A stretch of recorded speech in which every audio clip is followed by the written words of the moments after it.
అట్లా యాక్సెప్ట్ చేసుకోవాల్సి వస్తుంది, లేకపోతే ఇక జరిగిపోతుంటాయి కొన్ని. అవును. అంతేగాని కావాలని ఈ ఏజ్లో పెళ్లి చేసుకోవాలని ఎవరికి ఉండదు. ఇంకా సిచ్యువేషన్ మాట్లాడతాడు అన్న ఇప్పుడు? ఇప్పుడు మంచిగా మాట్లాడతాడు. ఇక నువ్వు మాట్లాడతావు వాళ్ళతో? మాట్లాడతా. అప్పుడు ఏమని మాట్లాడతాడు నీతోటి? అంటే నార్మల్ గా ఒక 1 time 2 times వచ్చిన ఇంటికి, ఓకే. అంటే చాయ్ తాగుతావు అది ఇది అని అడిగి మాట్లాడి, అంటే ఇంటికాడ కూడా మాట్లాడిండు. మాట్లాడతాడు, పప్పి అంటాడు. ఓకే. ఇంకా నాతో కూడా నార్మల్గా ఫస్ట్ ఒక 2 months 3 months కొద్దిగా కోపం మీద అట్లా ఇట్లుండే, తర్వాత కంటిన్యూగా అయిపోయింది. ఇక ఓకే అయిపోయారు వాళ్ళంతా. అయితే నువ్వు ఇంతకుముందు కన్నా స్విగ్గీ జొమాటో చేస్తుండే, కార్ డ్రైవింగ్ చేస్తుండే, ఏం చదువుకున్నావు? నేను 10th అయిపోయింది, ఇంటర్ మొత్తం కరోనాలా. ఓకే, అంటే కరోనా పాస్ అయినావు? కరోనా పాస్ అంటే 10th నాది ఒరిజినలే, అంటే నార్మల్ గా కరోనాలా ఇంటర్ పాస్ అయిన అంతే. ఓకే, దాని తర్వాత చదువు ఆపేసినావు? చదువు ఆపేసినాను. సో నువ్వు డిగ్రీ కంప్లీటెడ్ అని? Degree second year. Degree second year. So degree పెళ్ళి అయిపోయింది. సో ఎట్లా బతుకుతామని అనుకున్నారు మరి చదువు లేకుండా? చదువు లేకుండా అంటే అప్పుడు ఇవన్నీ ఆలోచించలేదు, కాకపోతే ఎట్లా బతకాలి అవన్నీ కూడా ఏవి ఆలోచించలేదు, అట్లా జరిగిపోయినాయి అంతే. అన్న నాకు ఒకటే అన్న, మేము ఎట్లా బ్రతుకుతాం అనేది అయితే నాకైతే ఉందన్న. ఏ దాంట్లోనైనా సరే నాకు బ్రతకడానికి మనది ఏముంటుంది అన్న, మనం కష్టం చేసుకోవాలి. మనం కష్టం చేసుకుంటాం, అరే నేను కష్టం చేతన అవుతుంది రా, నేను కష్టం చేసుకొని ఏదైనా బ్రతకగలుగుతా అనే ఒక దమ్ము ధైర్యం నాకు ఉండే. సో నాకు డ్రైవింగ్ వచ్చు, డ్రైవింగ్ వేసుకొనన్నా బ్రతుకుతా, లేకపోతే స్విగ్గీ జొమాటో వేసుకొనన్నా బ్రతుకుతా. ఇవాళ రేపట్లో ఏముందన్న, గవర్నమెంట్ ఎంప్లాయీ కూడా మా అంటే 40-50,000 వస్తుంది. మనం కూడా ఈజీగా 20-30,000 ఈజీగా సంపాదించుకుంటాం. ఆ 20,000 తోటి 30,000 తోటి మనం ఇల్లు గడుపుకోలేమా? అట్లా ఒక ధైర్యం ఉండే. సో ఆ ధైర్యంతో వచ్చినా కానీ ఇంకా ఫ్యూచర్లో నాకు అట్లా ఇట్లా వెళ్ళిపోతా అని నాకైతే హోప్ లేకుండే. సో నార్మల్గా మేము నా జాబ్ నేను చేసుకుంటూ వీడియోస్ తీసుకునేది, మేము కపుల్స్ వీడియోస్ లాగా.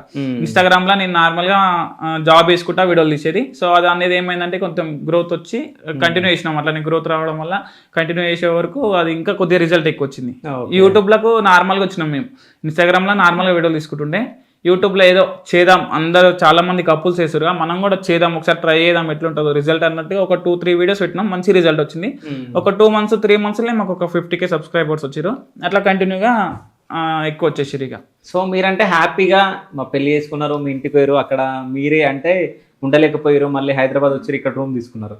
ఎప్పుడన్నా మీ ఫ్యామిలీ గురించి ఆలోచించినాను? చాలా టైమ్స్ ఆలోచించిన. ఓకే, అక్కడ నుంచి ఏమైనా ఫోన్స్ వచ్చినాయా పెళ్లి అయిపోయిన తర్వాత, మీరు హైదరాబాద్ లో సెటిల్ అయిన తర్వాత? ఒకసారి వచ్చింది, అంటే మా పెద్దమ్మ వాళ్ళు ఫోన్ చేసిర్రు, అట్లా వీడియోస్ తీయకండి గలీజ్గా పోయిందని ఒక ఇట్లా వీడియోస్ తీసి డాడీని ఇంకా అంటే అట్లా పోయింది ఇట్లా బాధ పెడుతున్నాం, ఆ వీడియోస్ తీసి ఇంకా పబ్లిక్ అన్నట్టుగా వాళ్ళు మాట్లాడారు. సో మాకేముందన్న, వీడియోస్ తీస్తేనే మాకు ఇంత అంత ఇంకా సోషల్ మీడియాలో పేరు వస్తుంది, దానివల్ల మనం ఎట్లయినా బ్రతకొచ్చు అనే ఫీలింగ్ లా మేము పోయినాం. సో వాళ్ళు చాలా మంది ఒకసారి అట్లా ఫోన్ చేసిరు, మళ్ళీ చేయలేదు. నేనే అప్పుడప్పుడు డాడీకి ఫోన్ చేస్తున్నాయి కానీ కట్ చేస్తుండే అంతే. చేస్తుండే డాడీకి నువ్వు ఫోన్? చేస్తుండే. ఒక్కసారి కూడా లిఫ్ట్ చేయలే? అంటే లిఫ్ట్ చేశాడు, హలో అనగానే ఎవరు అని చెప్పేసి కట్ చేస్తాడు, అంటే వాయిస్ వినగానే కట్ చేస్తాడు. ఓకే, నీకు డాడీ అంటే ఇష్టమా మమ్మీ అంటే ఇష్టమా? ఇద్దరు ఇష్టం. ఇద్దరు ఇష్టమా? అంటే ఎట్లా నేను చిన్నప్పటి నుంచి అమ్మమ్మ వాళ్ళ ఇంటికాడ పెరిగిన, ఇంకా ఇద్దరు ఇష్టం ఉంటది. ఎందుకంటే దూరం ఉండే అప్పుడు చిన్నప్పటి నుంచి దూరం ఉన్నా, ఇప్పుడు కూడా దూరమే ఉంటున్నాయి కదా, నాకు ఇద్దరు ఇష్టం. ఓకే, సో ఇంట్లో ఎంతమంది మీరు మొత్తం? అన్నదమ్ముళ్ళు, అక్క చెల్లెలు? తమ్ముడు నేను. తమ్ముడు ఏం చేస్తాడు? Inter second year. మరి నువ్వు ఇట్లా చేసినాక మాట్లాడిండా? లేదు, అస్సలు లేదు. అసలు మాట్లాడలే? అంటే ఇప్పుడు హాస్టల్లోనే ఉంటాడు. అసలు నేను అంటే స్టేషన్ కాడ కూడా మా తమ్ముడు రాలేదు, హాస్టల్లోనే ఉండే. అసలు ఎప్పుడు తెలిసిందో కూడా నాకు తెలియదు మా తమ్మునికి, ఇట్లా మ్యారేజ్ చేసుకున్నాక కూడా. సో అమ్మ నాన్న ఏడ్చిర్రా అప్పుడు నువ్వు పోలీస్ స్టేషన్ లో ఉన్నప్పుడు? బాధ పెట్టింది అనిపించిందా మరి నీకు? ఫుల్ అనిపించింది. డాడీ వచ్చి ఏడ్చిండు, ఇంకా అయిపోయింది రండి మ్యారేజ్ చేస్తాము అంటే, నువ్వు రా మ్యారేజ్ చేస్తాము అన్నారు. కానీ నాకేమో భయం అవుతుండే, అంటే అప్పటికే ఫుల్ ఏడ్చిన, అట్లా చేసిన ఇట్లా చేసిన అని ఇంకా ఫుల్ సఫర్ అవుతుండే. ఊళ్ళరా కొంచెం ఎట్లుంటది ఇజ్జత్ తీసినట్టు, అందుకే ఇంకా నేను పోలేదు. ఓకే, తర్వాత మరి ఈ పెద్ద పెళ్లి ఎప్పుడైంది మరి? సెకండ్ మ్యారేజా? సెకండ్ మ్యారేజ్ అది? అంటే మాదే సెకండ్. ఓకే, అంటే నార్మల్ గా మేము చేసుకుంది నార్మల్ మ్యారేజ్ కన్నా 10 మందిలో వేసుకోలేదు కదా, అక్షంతరాలు ఏం జరగదు కదా, మేమేం లేదు. అసలు ఆ పంతులు కూడా చదివిన మా అత్తమ్మ మామ ఉండి అట్లా ఉండొద్దు, మ్యారేజ్ చేసుకోవాలి, అందరు ఊళ్ళో చేసుకోవాలని చెప్పేసి ఊళ్ళో ప్లాన్ చేసి మ్యారేజ్ చేసుకున్నాం. ఓకే. సో అట్లా ఇంకా మా ఊర్లోనే ప్లాన్ చేసి ఒక రోజు మంచి డేట్ చూసుకొని మళ్ళీ మ్యారేజ్ తీసుకున్నాం. ఇంకా మ్యారేజ్ అన్నీ అయిపోయినాయి, ఇంకా డిన్నర్ అన్ని. ఓకే.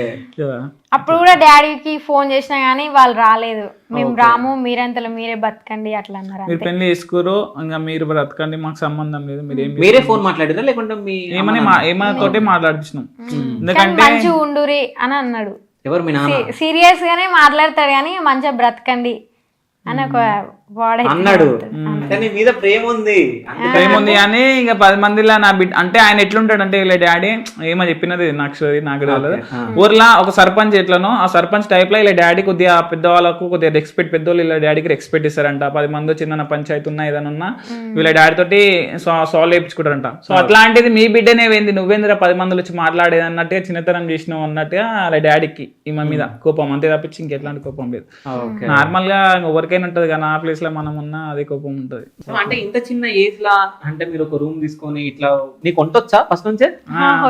వచ్చా లేకుంటే నరేంద్ర వంట చేస్తుంటా? వచ్చు. మ్యారేజ్ అయినాక కూడా చాలా టైమ్స్ వంట చేస్తాడు, పనులు కూడా చేస్తాడు. అంటే నార్మల్ గా నేను చేసేది ఏముండదు నాకు ఉల్లోకి లేపాలంటే నేను ఒక బిర్యానీ ఒక్కటి ఆమెకు ఫేవరెట్ నా తరపున బిర్యానీ ఒక్కటి చేస్తాను నేను. ఇంకా అప్పుడప్పుడు ఇంకా చిన్న చిన్న ఏమన్నా ఫ్రై చేస్తాను అంతే. ఓకే. ఆ స్విగ్గీలో ఏమేమి ఆర్డర్ ఇస్తారో నువ్వు ఏమేమి తీసుకుంటావు అవన్నీ వచ్చి ఇంకా వచ్చు. అంటే లాక్డౌన్ లోనే మేము బిర్యానీ అనేది నేర్చుకున్నాం. లాక్డౌన్ లో చాలా రోజులు ఇంకా బయట తినడానికి ఏం లేకుండా ఉండే కానీ ఫ్రైడ్ రైస్ ఇంకా ఇవి ఎట్లాంటివి లేకుండా. సో నార్మల్ గా యూట్యూబ్ లో చూసి మేము ఊర్లో ట్రై చేసినాం. అప్పుడు లాక్డౌన్ లో విలేజ్ లోనే ఉంటుండే. ఒక 2-3 months ఎక్కువనే చాలా రోజులు ఉన్నాం కదా, 1 year అయింది అది లాక్డౌన్ మొత్తం. సో అట్లా నేను నార్మల్ గా యూట్యూబ్ లో వీడియోలు చూసి ప్రాక్టీస్ అయ్యి అట్లా నేర్చుకున్నాం. అట్లా అప్పుడప్పుడు ఆమెకి ఫ్రైడ్ రైస్ నూడిల్స్ అవి చేసి ఉంటుండా. ఎక్కువ బిర్యానీ చేస్తాడు. నీకు ఫ్రెండ్స్ సపోర్ట్ చేసిరా? మరి ఒక ఆయన వచ్చిండు అన్నావు. సో ఆయన ఏమన్నా అన్నారా పోలీసులు? అసలు ఆయన పిలవలే ఆడికి. మేము ఇద్దరం ఓకే అయిపోయినాం కదా, మేము తీసుకున్నాం అయిపోయింది. ఇంకా మాకు ఆమె నేను కావాలనేది నేను ఆమె కావాలని చెప్పినాం. ఇంకా అందుకే ఇంకా ఎవరిని వెళ్ళాలి. ఇక 25,000 ఎవరు ఇచ్చారు నీకు?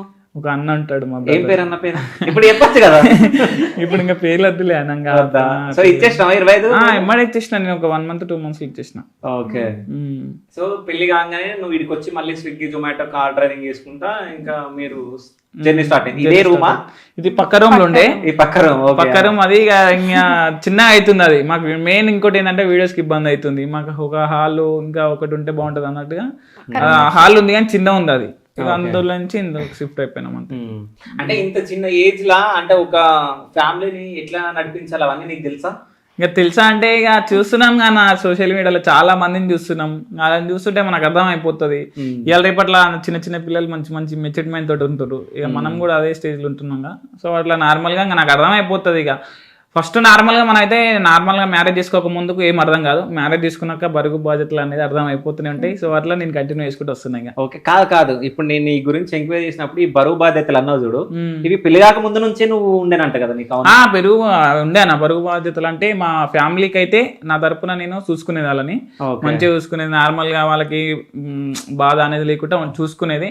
పెళ్ళైనాక కూడా చూసుకుంటున్నా. కాకపోతే ఇక కొంచెం ఇటు అటు ఇక మొత్తం అటు చూసుకోలేము, మొత్తం ఇటు చూసుకోలేము కదా అన్న. అటు ఇటు చూసుకుంటున్నా. మ్యారేజ్ కాకముందు కంటేనేమో ఎట్లాంటివి లేవు మనకు. మనకు ఒక వైఫ్ లేదు, ఒక రూమ్ రెంట్ కట్టుకునేది లేదు. ఏమున్నా ఊర్లోనే ఉంటుండే, లేకపోతే హైదరాబాద్లో రెంట్ ఉంటుండే. సో అట్లా కంటిన్యూ చేసుకుంటా మా ఫ్యామిలీని మంచిగా చూసుకునేది. ఇప్పుడు కూడా చూసుకుంటున్నా, కాకపోతే కొద్దిగా 50-50. ఓకే. ఇక నువ్వు చిట్టీలు ఇంటికాడ చిట్టీలు కట్టడం. అయితే ఇప్పుడు నువ్వు కొన్ని నీ యూట్యూబ్ లా నీ ఇన్స్టాలా నేను చూస్తున్నా. సో ఇన్ని కట్టల పైసలు పెట్టుకొని వీడియోలు చేస్తున్నావు. అవన్నీ నిజమైన పైసలు? రియల్ పైసలు అన్న అవి.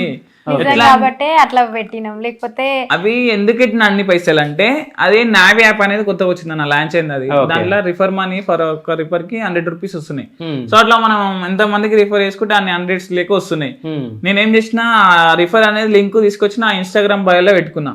ఇట్లా నా లింక్ బయోలో ఉంటది. నార్మల్ గా మీరు వెళ్ళి జాయిన్ అయ్యి దాని కింద మీరు చేసుకుంటే మీకు ఒకరికి రిఫర్ చేస్తే 100 rupees వస్తాయి. సో అట్లా మీరు ఎంత మందికి రిఫర్ చేసుకుంటే అన్ని 100s వస్తాయి అన్నట్టుగా ఒక వీడియో తీసి పెడుతున్నా. అట్లా నార్మల్ గా చాలా వీడియోలు తీసిన, చాలా వీడియోలో బాగానే 1M 2M పోయినాయి. ఈ పైసలు కట్ట చూపించే వరకు కొంచెం ఇంకా ఎక్కువ వైరల్ అయినాయి.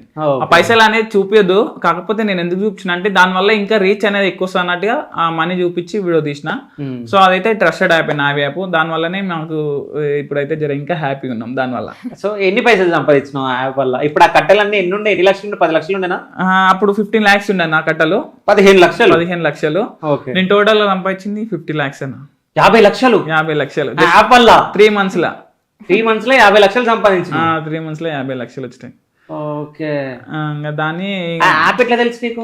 అంటే నార్మల్ గా నాకు ప్రమోషన్ వచ్చింది అన్న. అది ఓకే. ప్రమోషన్ వస్తే ఇక నార్మల్ గా ఒక అమ్మాయి మెసేజ్ చేసింది, అన్న కొంచెం నా యాప్ గురించి కొంచెం ఎక్స్ప్లెయిన్ చేయమంటే నాకేం తెలుసు, నేను చేసింది ప్రమోషన్, నేనే ఎక్స్ప్లెయిన్ చేయాలని మాకు మెసేజ్ చేసిన. ఏమైంది సిస్టర్ అంటే, అన్న కొంచెం పేమెంట్ స్టక్ అయిందంటే, పేమెంట్ ఏంది నాకు తెలియదు, నేను ప్రమోషన్ చేసిన అంటే, అయ్యో అన్న అట్లా కాదు, దీంట్లో పైసలు వస్తున్నాయి, ఇట్లా ప్రాసెస్ అని అమ్మ చెప్పినాక ఎమ్మడే అది ప్రమోషన్ చేసిన లింక్ తీసేసి నా లింక్ పెట్టుకున్నా.